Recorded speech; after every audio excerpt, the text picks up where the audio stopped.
गांव के कोने में एक टूटी फूटी झोपड़ी थी जिसमें 65 साल का एक बूढ़ा डाकिया रामलाल अकेला रहा करता था। कभी इस गांव का वही सबसे चहेता इंसान हुआ करता था। लोगों को बेसब्री से इंतजार होता कि कब डाकिया उनकी चिट्ठियां लाएगा, कब कोई खबर सुनाएगा। रामलाल का अपना परिवार था, लेकिन बेटा नौकरी करने शहर चला गया और धीरे धीरे उसने पिता को फोन करना भी छोड़ दिया। गांव में मोबाइल फोन और इंटरनेट का जमाना आ चुका था। अब किसी को चिट्ठियों की जरूरत नहीं थी। रामलाल का काम भी खत्म हो चुका था। वह रोज सुबह उठकर पुराने बक्से को देखता जिसमें कभी सैकड़ों चिट्ठियां हुआ करती थीं, लेकिन अब खाली पड़ा रहता। लोग उसे बूढ़ा डाकिया कहकर पुकारते, मगर उसकी आंखों में अब भी उम्मीद थी कि किसी दिन फिर से कोई चिट्ठी आएगी। वह दिन एक दिन दोपहर को अचानक पोस्ट ऑफिस से एक गाड़ी गांव में आई।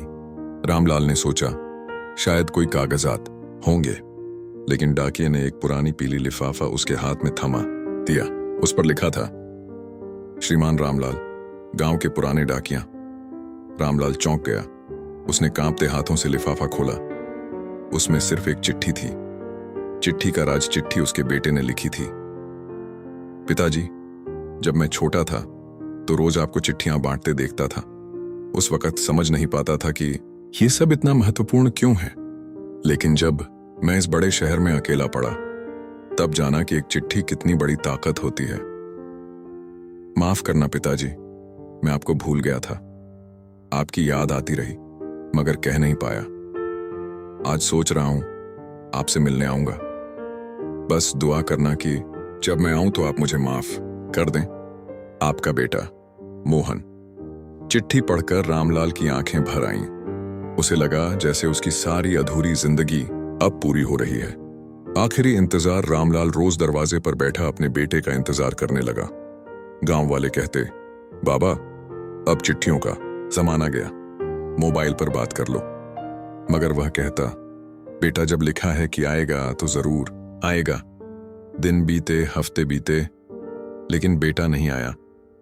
एक सुबह गांव वालों ने देखा रामलाल अपने दरवाजे पर बैठा है, लेकिन उसकी आंखें बंद हैं। उसकी गोद में वही चिट्ठी रखी थी। गांव में सन्नाटा छा गया। जिसने सारी जिंदगी दूसरों को खबरें पहुंचाई, वह खुद आखिरी खबर का इंतजार करते करते चला गया। चमत्कार रामलाल के अंतिम संस्कार के दिन अचानक गांव के बाहर एक कार रुकी। उसमें से एक नौजवान भागता हुआ आया। वह उसका बेटा मोहन था। मोहन ने रोते हुए कहा, काश मैं जल्दी आ पाता।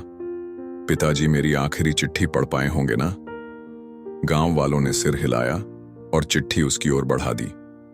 मोहन ने उस चिट्ठी को सीने से लगाया और कसम खाई, मैं हर महीने इस गांव में आऊंगा और यहां स्कूल खोलूंगा, ताकि बच्चों को समझा सकूं कि रिश्तों की अहमियत किसी मोबाइल या इंटरनेट से नहीं बल्कि दिल से जुड़ी होती है। संदेश रामलाल की कहानी ने पूरे गांव को बदल दिया। लोग फिर से एक दूसरे से मिलने लगे, हालचाल पूछने लगे, और उस स्कूल की दीवार पर बड़े अक्षरों में लिखा गया, एक चिट्ठी जिंदगी बदल सकती है। रिश्ते निभाने के लिए वक्त निकालना ही सबसे बड़ी मोहब्बत है।